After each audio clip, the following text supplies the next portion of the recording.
যাদের ছেলে ক্লাস 5 এর উপরে বয়স হয়েছে আপনারা শিবিরে দিবেন। আমরা শাসক হব না, আমরা সেবক হব ইনশাআল্লাহ।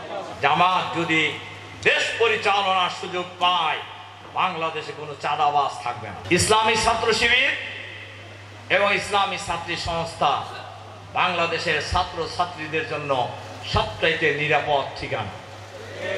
সবচাইতে আপনার ছেলে যদি শিবির করে তাহলে আপনি নিশ্চিত হতে পারেন আপনার এই ছেলে নেশাখোর হবে না। আপনার ছেলে যদি শিবির করে আপনি নিশ্চিত হতে পারেন অন্যের মেয়ের ওন্না টাইনে ধরবে না। আপনার ছেলে যদি শিবির করে আপনি এতটুকু নিশ্চিত হতে পারেন শিবির করার কারণে আপনার ছেলের রেজাল্ট খারাপ হবে না।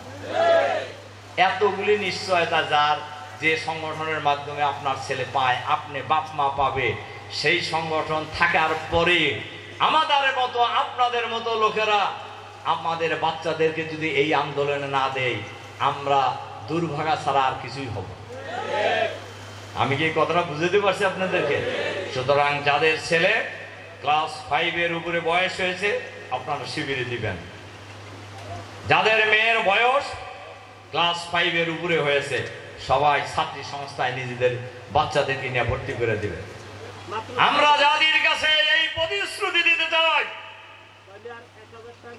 বাংলাদেশের মানুষ যদি জামাতকে রাষ্ট্র পরিচালনার দায়িত্ব দেয়, জামাত রাজা হবে না, জনগণকে প্রজা বানাবে না। আমরা হব দেশের সেবক ইনশাআল্লাহ। আমরা শাসক হব না, আমরা সেবক হব ইনশাআল্লাহ। ইনশাআল্লাহ আমরা এই প্রতিশ্রুতি দিতে পারি। জামাত যদি দেশ পরিচালনার সুযোগ পায়, বাংলাদেশে কোনো চাঁদাবাজ থাকবে না, বাংলাদেশে কোনো দুর্নীতিবাজ থাকবে না, বাংলাদেশে কোনো দখলবাজ থাকবে না। জামাত ইসলামীতে কোনো দুর্নীতিবাজ, কোনো চাঁদাবাজের জায়গা নেই।